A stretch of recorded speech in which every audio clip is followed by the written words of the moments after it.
Asal mula penciptaan Nabi Adam. Dikutip dari buku Kisah Para Nabi Sejarah Lengkap Kehidupan Para Nabi sejak Nabi Adam alaihissalam hingga Nabi Isa alaihissalam, Ibnu Katsir, 2016-11, awal mula diciptakannya Nabi Adam yaitu Allah telah memberitahukan kepada malaikat melalui firman-Nya. Sesungguhnya aku hendak menjadikan seorang khalifah di muka bumi. Menurut ayat tersebut, Allah memberitahukan bahwa Dia akan menciptakan Adam dan keturunannya, yang sebagiannya akan menguasai atas sebagian yang lain, menjadi khalifah. Sebagaimana firman-Nya, dan Dialah yang menjadikan kamu sebagai penguasa-penguasa di bumi. Allah berfirman, dan Dialah yang menjadikan kalian manusia sebagai khalifah di bumi. Ayat-ayat tersebut menjelaskan bahwa Allah memberitahukan kepada mereka, para malaikat, tentang penciptaan Adam dan anak-anak keturunannya, sebagaimana Dia juga telah memberitahukan tentang perkara yang sangat besar sebelum penciptaan Adam. Karena itu, para malaikat bertanya berdasarkan hikmah yang dihasilkan dari pengamatan dan pengetahuan, bukan karena penolakan, sifat negatif, dan kedengkian mereka terhadap Adam dan keturunannya, sebagaimana anggapan sebagian ahli tafsir yang tidak mengerti. Para malaikat bertanya, "Mengapa engkau hendak menjadikan khalifah di bumi itu, orang yang akan membuat kerusakan padanya dan menumpahkan darah?" Diceritakan bahwa para malaikat telah mengetahui bahwasanya sebelumnya telah terjadi hal seperti itu. Seperti yang pernah mereka saksikan sendiri pada kehidupan bangsa jin dan bin al-bin sebelum Adam diciptakan. Demikianlah sebagaimana yang dikatakan. Abdullah bin Umar berkata, 1000 tahun sebelum Adam, bangsa jin telah melakukan pertumpahan darah. Selanjutnya, Allah mengutus pasukan malaikat untuk mengusir jin-jin itu ke wilayah pesisir. Ibnu Abbas juga mengatakan hal yang serupa. Sementara itu, menurut Al-Hasan, para malaikat mengatakan hal seperti itu berdasarkan ilham yang diterima oleh mereka. Ada juga yang mengatakan bahwa para malaikat berkata seperti itu setelah diperlihatkan kepada mereka sebagian informasi yang terdapat di Lauhul Mahfuz.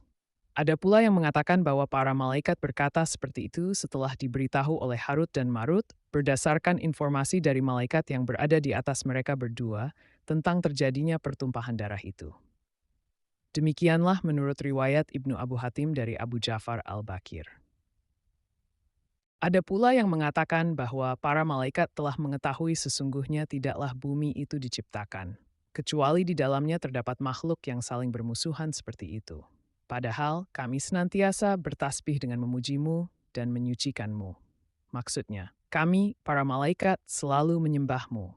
Tidak ada salah satu pun di antara kami yang berbuat maksiat kepadamu. Jika tujuan penciptaan mereka, Adam dan keturunannya, adalah untuk menyembahmu, di sini kami tidak pernah berhenti menyembahmu siang dan malam. Dia Allah berfirman, sesungguhnya aku mengetahui apa yang tidak kalian ketahui. Maksudnya, aku Allah lebih mengetahui kemaslahatan yang lebih utama sisi positif dari penciptaan mereka, Adam dan keturunannya, yang tidak kalian ketahui. Bisa juga, di antara mereka akan ada yang menjadi para nabi, rasul, orang-orang syidik, syuhada, dan orang-orang saleh. Sebelum akhirnya diturunkan ke bumi, Nabi Adam tinggal di surga atas perintah Allah. Namun ketika berada di surga, Nabi Adam sering merasa kesepian karena hidup sendirian dan tanpa siapapun. Hingga Allah menciptakan Hawa dari tulang rusuk kiri Nabi Adam ketika dia sedang tidur. Kehadiran Hawa sendiri menemani Nabi Adam. Ketika malaikat bertanya kepada Allah mengapa dia menciptakan Hawa, Allah menjawab bahwa Hawa diciptakan untuk menemani Nabi Adam dan membahagiakannya sesuai dengan kehendak Allah. Nabi Adam dan Hawa diizinkan untuk hidup bersama di surga untuk sementara waktu dan menjalani hidup sepenuhnya. Namun, Allah memberi peringatan kepada Adam dan Hawa, selama mereka berada di surga, mereka tidak diperbolehkan mendekati atau memakan buah apapun dari pohon khuldi. Namun karena godaan dan tipu daya setan, Adam dan Hawa menepati janji kepada Allah dan melanggar. Setelah mereka memakan buah tersebut, mereka berdua merasakan efeknya yang memperlihatkan bagian pribadi mereka berdua. Karena malu, Adam dan Hawa mencari dedaunan untuk menutupi auratnya. Karena malu dan menyesal telah melanggar larangan Allah, keduanya menangis dan memohon doa pengampunan dosa. Setelah memohon ampun kepada Allah, akhirnya Allah menerima taubat mereka. Namun keduanya harus diutus dari langit ke bumi sebagai khalifah. Ketika diturunkan, keduanya turun secara terpisah. Nabi Adam diturunkan di Hindustan, sedangkan Hawa di Jeddah. Mereka dipisahkan oleh jarak yang sangat jauh. Setelah sekian lama diturunkan, akhirnya mereka bertemu di Jabal Rahmah, yaitu di daerah Arafah. Tentu saja pertemuan keduanya merupakan suatu hal yang membahagiakan, sehingga mereka pun bertemu. Mereka bisa kembali menjalani hidup dengan bahagia. Setelah bertemu dan kembali menjalani kehidupan berdua sebagai pasangan suami istri, mereka dikaruniai keturunan. Saat itu, setiap Hawa akan melahirkan akan selalu lahir anak kembar laki-laki dan perempuan. Kelahiran anak kembar pertama diberi nama Kabil dan Iklima. Kemudian kelahiran anak kembar kedua diberi nama Habil dan Labuda. Ketika anak-anak Nabi Adam dan Hawa tumbuh dewasa, mereka pun memiliki karakter dan sifat yang berbeda. Kabil mempunyai sifat yang keras, sedangkan Habil mempunyai sifat yang lebih lemah lembut dan sabar. Kemudian, anak perempuan Iklima menjadi remaja yang memiliki paras yang cantik, sementara Labuda biasa-biasa saja. Seiring bertambahnya usia, mereka mulai tertarik pada lawan jenis. Hingga Allah menurunkan kepada Nabi Adam dan Hawa bahwa keempat anaknya harus dinikahkan sesuai aturan yang tidak memperbolehkan pernikahan dengan anak kembar. Dengan kata lain, Kabil tidak bisa menikah dengan Iklima, begitupun Habil yang tidak bisa menikahi Labuda. Setelah Nabi Adam menyampaikan aturan pernikahan kepada saudara kembarnya, ternyata Kabil menolak dan mengatakan ingin menikah dengan Iklima, yang tidak lain merupakan saudara kembarnya sendiri. Untuk menyelesaikan perselisihan antara anak laki-lakinya sendiri, Nabi Adam mengajukan solusi, yaitu Kabil dan Habil harus berkurban. Lalu kurbannya diterima di sisi Allah, sehingga dialah yang berhak menikah dengan Iklima. Setelah hari yang telah disepakati, keduanya telah menyiapkan kurbannya. Kabil, seorang petani sombong, menyiapkan seikat gandum dengan kualitas yang jelek. Sedangkan Habil yang merupakan seorang peternak menyiapkan seekor kambing gemuk untuk dikorbankan. Lalu kurban keduanya disimpan di tengah lapangan. Tak lama kemudian Allah menurunkan cahaya putih dan mengangkat kurban yang disiapkan. Artinya Allah menerima kurban Habil dan diperbolehkan menikah dengan Iklimah. Karena tidak setuju, Kabil marah dan setan membujuknya untuk menyerang Habil. Karena marah, Kabil melancarkan pukulannya untuk membunuh Habil dan itu menjadi pembunuhan pertama di bumi.